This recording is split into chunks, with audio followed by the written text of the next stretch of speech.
Hi friends, have a nice day. நீங்கள் நம்மளோட சேனலுக்கு புதுசுனா சேனலை மறக்காமல் சப்ஸ்கிரைப் பண்ணி வச்சுக்கோங்க. வெனஸ்டே மார்னிங் ஸ்ட்ராங்கான காஃபியோட டேவும் ஸ்டார்ட் ஆயிடுச்சு. தோட்டத்துலேருந்து வெண்டைக்காய் கிடச்சிருந்தது. அதில் எப்போவுமே வெண்டைக்காய் இருந்ததுன்னா எனக்கு கொஞ்சமாக எடுத்து வச்சுட்டு பாக்கி எல்லாமே அம்மா குழம்பு பண்ணிடுவாங்க. அந்த எடுத்து வச்சுருந்த வெண்டைக்காயை குட்டி குட்டியாக கட் பண்ணிவிட்டு வெண்டைக்காய் சாதம் செஞ்சுருவேன். வெண்டைக்காயை எனக்கு எப்படி கொடுத்தாலும் நான் சாப்பிட மாட்டேன். ஆனால் இது மாதிரி செஞ்சு கொடுத்தா கண்டிப்பாக எனக்கு ரொம்ப பிடிக்கும். அதனால வெண்டைக்காய் சாதம் இலக்கிட்டேன்.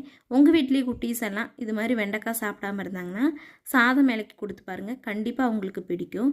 அதுக்கப்புறமா மதிய டைமில் குடிக்கிறதுக்கு ஆரஞ்சு ஜூஸ் தான் ரெடி பண்ணி ஃப்ரிட்ஜில் வச்சுட்டோன்னா வெயில் டைமில் குடிக்கிறதுக்கு நல்லாயிருக்கும். ரெடி பண்ணி ஃப்ரிட்ஜில் வச்சுட்டு அந்த ஆரஞ்சோட தோலை வேஸ்ட் பண்ண வேண்டான்னு சின்னதாக எல்லாத்தையுமே கட் பண்ணிவிட்டு வெயிலில் காய போட்டுட்டோன்னா நல்லா மொறுன்னு காஞ்ச உடனே எடுத்து பவுடர் பண்ணி ஃபேஸ் பேக்காக நம்ம யூஸ் பண்ணிக்கலாம்.